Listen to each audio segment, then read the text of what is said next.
Subscribe to WFO Radio on iTunes. Never miss a show. And don't forget to write a review. WFO. To begin our post-race media availabilities, we're currently joined by members of our race-winning team, team owner Joe Gibbs and crew chief Adam Stevens. Congratulations to you both. We'll go ahead and open it up to questions. If you have one, please raise your hand, and we will get a mic over to you as soon as possible. How come Kyle gets to sit in the middle all the time? It's crew chief and owner that gets us here. We'll go ahead and start with Wolfgang in the back, and then come down here to the front to Pat. First of all, congratulations for all of you. A question, actually two questions for Adam Stevens, Wolfgang Monzer from Germany, Rennsport Press Agency. After the race, Kyle mentioned in the television with the moderator concerning fuel consumption.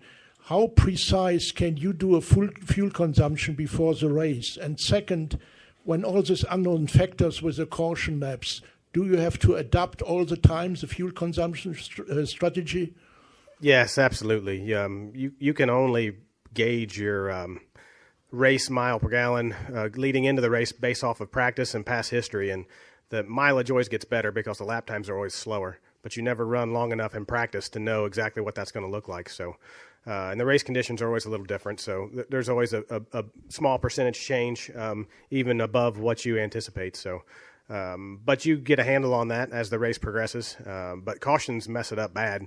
It's really hard to tell how much fuel the driver saves under caution. So you're trying to account for that. So the more caution laps there are, the harder it is to really calculate. The more green laps there are, the easier it is. But so much is in the driver's hands and how he's using the throttle and how he's using the brake. So it's a lot to keep up with through the event.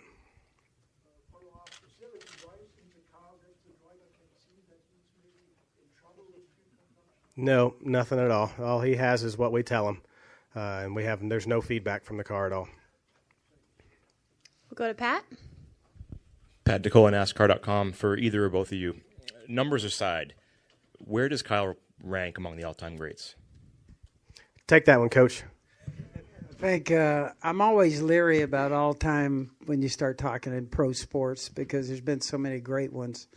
So I'm leery of that. I do think that Kyle has the unusual ability of some athletes. Been in football, you see it over there sometimes, not very often. Over here, it's the guys that when they put the helmet on, I think really if he won 500 races, it wouldn't change. He goes for it every single week. He's got a determination and a drive that's just very unusual. And so I certainly think you guys will probably determine where he winds up in history, but it won't be me. But, I've only been here for 28 years, but I would say that Kyle's probably got a chance to really do something great. Bob? Bob Pockris, Fox Sports. Adam, do you want Kyle to skip the Xfinity race next week so that you can potentially be the guy to get him to 200? Man, I offered that joke up to Claire a few minutes ago, but it would be kind of nice. Maybe I'll have to take him for some bad sushi or something on Friday night. What do you think 200 will mean to him? I think he is driven by things like that, by records. I really think. I know how bad that he wanted to be able to win at every racetrack because I could pick up from him and talking how bad he wants things. I think he's driven by trying to do something great, and so I think it'll be a big deal for him. And I know that the Xfinity thing, I'm telling him, hurry up, will you? So we can. Everybody gets mad at us when we go to Xfinity with you, but it's. I know he's driven wants 100 over there, and that's a big deal for him too. So I think it's like probably somebody like that. I wasn't any kind of a real good athlete, so I don't know. Sometimes great athletes like that think a little different, but I do think he's challenged by things and loves the idea of accomplishing some real goals. We'll go to Jeff and then over to Lee. For Adam, Jeff Gluck from jeffgluck.com. Everybody was thinking that this is going to be somewhat of a track position race, but did it turn out to be even more extreme than you or other crew chiefs anticipated based on how the strategy shook out? I would say no. I mean, I thought it was going to be even harder to pass than what it was. I mean, it's never easy to pass. It shouldn't be easy to pass. But there were a lot of guys having to pass cars and come up through the field. We had to pass cars on a lot of occasions, and with the way the cautions fell, there was a lot of tire strategy, and that jumbled the field up. And some of the better cars that took that opportunity to gain some track position were able to hold on to it. So it was pretty interesting, and there's going to be a lot of data for us to dig into so we can plan how we're going to strategize the next race when we come back. Go to Lee. Lee Spencer, RacingBoys.com. Coach, you've dealt with a lot of elite athletes over the course of your career between football and racing. What is it specifically, that distinguishes those elite athletes, like a Kyle Busch, over the rest of the competition? I think for me, it happened in football where we had some guys that all of a sudden on Sundays when they put the helmet on, you kind of look at them, they get it. They know what the sport's about, and they are after it. They're determined. And that's not often you find it, but certainly I think with Kyle and this over here on this sport, I think Kyle is one of those guys. When he puts the helmet, I've never seen him if there's something in front of him, I don't care whether the car's able to get there or not. He's trying to get there.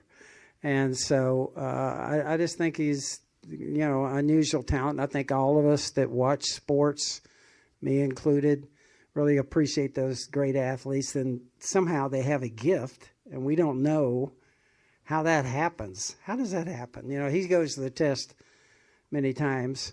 And when we could put the equipment on the cars to actually test, and he can drive the thing when it's several degrees past when the normal person can drive it. And that's just a gift. And I think we all kind of appreciate athletes that have that. And can you touch on Martin Truex Jr. and how he's acclimated to the organization? Yeah. Very well. And I think I was talking to Cole today, and man, the last 2 weeks, there's been a couple runs in there where they were super fast. At the end of this race, they were. And so it was great, him. I think it's just a matter of time with him. And I think Adam probably can get a feel for it, but I think Cole coming over, I think our crew chiefs really work well together. Chris coming on board. And I think we got 4 guys there that are very bright and work well together. And one of the great things I love about this sport, it's different from a team standpoint, because over here you got 4 teams that have to work together. And back at the race shop, it is that. We treat everybody as one team. But when we come to the racetrack, you got to be able to work together too, solve problems, help each other from a standpoint. And then when the race starts, everybody's kind of on their own. I love that aspect of our sport because it's hard. It's hard to get 4 teams to work together, 4 crew chiefs, 4 drivers. And, so I really appreciate that part of our sport. Are there any further questions? Chris? Yeah, Chris Schmidt, CatchFans.com. Joe, Coach, last night you flew down to Pensacola to watch Ty make his ARCA debut. Very competitive field, minimal cautions. He finished second. Can you talk about how impressive he was last night? Yeah, now you're talking about really being nervous.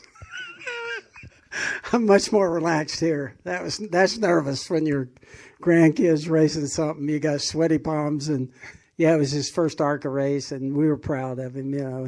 He qualified 10th and fought his way up to second. Had kind of a mix-up in the last pit stop. Came out 6th and was able to work back up to second. So I think it's fun for us, the family. I got 7 grandboys. They're all in all kinds of football and basketball, all kinds of stuff going on. And I got 1 grandgirl. She's into horses. And I got this one. All he's ever wanted to do is race. So it'll be fun to kind of watch him. But that was a short night. Any last questions? All right. I was going to say one thing. That I really appreciate what Phoenix has done in this racetrack. The fact that fan experience here is awesome. And one of the things we got going for our sport, when our fans, race fans, when they come to the racetrack and actually get here, they got a chance to get driver's autographs. They got a chance. We go to hospitality in those suites. It is awesome. You go up and visit. Everybody gets to ask questions, get autographs. And I just think the fan experience for us is really something special in our sport.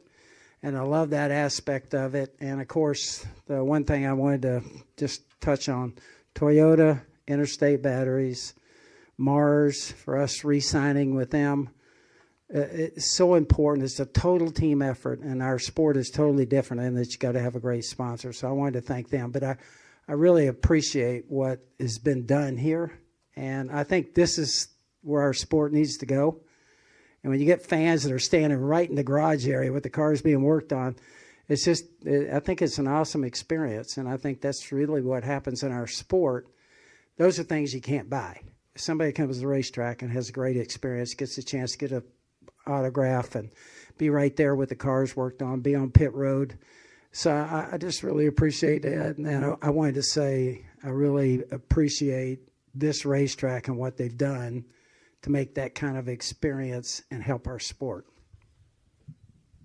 Thank you. We will now go ahead and continue our post-race media availabilities with the winner of the Ticket Guardian 500, Kyle Busch, driver of the number 18 Skittles Toyota for Joe Gibbs Racing. Congratulations, Kyle.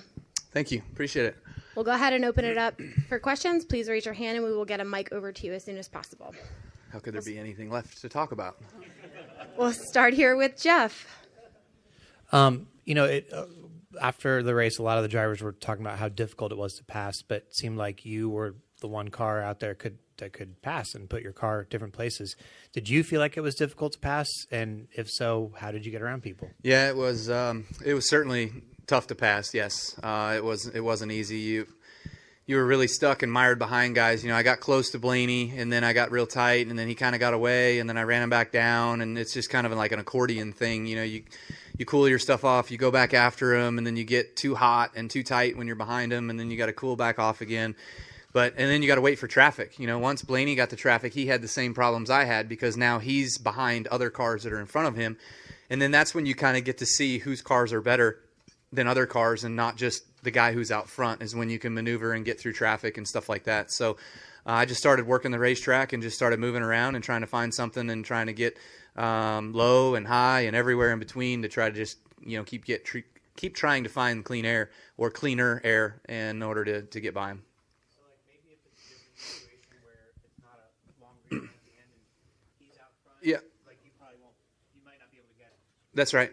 Yep. If it's a 10-lap run, it's his. If it's 20 lap, 30 lap, 40 lap, 50 lap, it's probably his race. But because it was a long enough run, right, that we got to some string of lap, like even some of those stragglers that were a lap car here and then a lap car there and then a lap car there, like he could get through them fast enough that I couldn't do anything with him. But once it got to that train of about 5 of them that Brad was in, and I don't even remember who else was in. I think Hemrick was in. That's when it became tough. Are there any other questions? We'll go to Pat, John, and then Reed. Pat DeCola, NASCAR.com. What's going to feel better, actually getting 200 or never having to answer that question again? Yes. I don't know. It's just we've been talking about it for a long, long time, and certainly. I don't know what else to say that I've not already said. It's just a goal that I set out long time ago. I think it was actually, I don't remember who asked me. It might even have been Carrie Tharp, but just having the opportunities that I have, we just go out there and try to win each and every time we're in a race car. That's what my job is, and we just keep winning, and the stats will keep piling up. Go to John.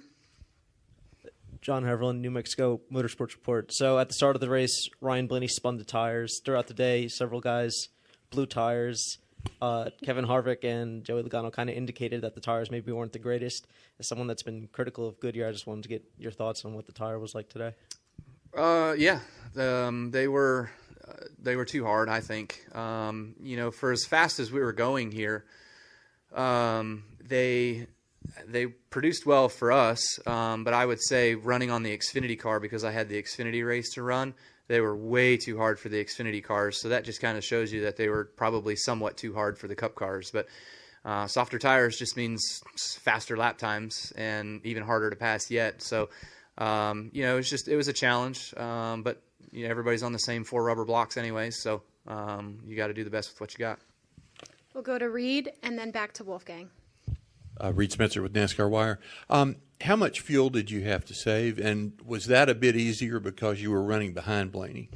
Well, when we came off pit road and I was told, we'll be fine on fuel to the end, I didn't really have any fuel worries. I didn't have any thoughts that we were going to be short. So I ran as hard as I could to try to catch Blaney, to try to push him, to try to make sure that that I could wear him down. And once we got to traffic, I felt like that goal was accomplished. And then we were able to, once I cleared him, I was able to kind of save from there on out, but that was only 12 to go or something like that. So, you're not going to save, but less than a shot glass in 12 laps of just rolling out of the gas a little early. And that was about it. So it seemed as though we had plenty. We got to do a burnout and everything else. So we're good. Wolfgang? Buy a Toyota. They got great fuel mileage. Wolfgang Monzer from Germany, Rennsport Press Agency. With so many wins in the NASCAR business, are you maybe also looking for a new challenge like your brother did a couple of years ago and did the Indy 500? Is this maybe an option for you in the future? I mean, if I could ever get a chance to go do it, I would certainly welcome it and try to. People ask me, all the naysayers would say, well, he can't win on Sunday. I've won 52 times on Sunday. But there's nobody else if there's one form of motorsports that's any higher worldwide than us, it's Formula One, and ain't nobody calling me to put me in a Formula One car. So I guess I'm stuck with where I'm at. So, love it or hate it, you got what you got with me being here. So, Indy 500, Formula One cars, off-road trucks, things like that. I'd love to give my fair share in any of those. Maybe when you get win 200, maybe a Formula One team will call you. When I win 200 NASCAR races, maybe I'll get a call. Yeah, well, you probably are going to go overseas, so knock on some doors for me, will you? I promise, yeah. Okay, all right. Thank you. My phone number is 800-555-5555. It'll ring right to me. We'll go all the way to the back. Hi, I'm Mary with Late Model Digest, and this is a very light mood question. Did you have to build a house for all your trophies? You're not the first person that's asked me that question, but it is a funny question. It's yes, I did have to build a house. It's a 77,000 square foot building in Mooresville, North Carolina, that houses Kyle Busch Motorsports and houses 199, plus all of the KBM drivers' trophies and stuff like that. So we've gotten our fair share of trophy cases that we've gone through, and every time we build a new one, we fill it up. So it's a good problem to have, and it's been fun. There's actually a few trophies in a few people's offices and things like that. A couple of them sitting on the floor, so they're all over the place. Are there any last questions for Kyle? Jim? Jim out of motorsport.com. Were you surprised at all at how much varied tired strategy played a role in today's race? And do you see there seems to have been a little bit more of that in the last couple of races? Do you see more of that playing out this season? Yeah, I think that yes. The reason why there's more tire strategy and things like that happening is because guys are just trying to jump the line and get farther up towards the front and then hold them off with just blocking their air, So because it's harder to pass, the tires don't mean as much, even though we put on 4 about every time and we were able to pass up through there. It took us a little while, but it's every week. When the fastest car finally gets out front, it's hard to beat the fastest car unless they mess up or unless you can get enough adjustments into your car that make you better and faster than the guy that's out front and you can put on a race. But like today, I felt like the 12 was actually the best car. This weekend, he was certainly fast. He sat on the pole. He was really quick, short run speed. But Adam and I, we worked on our race car all practice long to try to make sure that we had longevity and that we can do things to make sure that we were better in the long haul, and that paid off for us today. All right. Thanks, Kyle. Congratulations. Got it. Thank you. This is WFO Radio.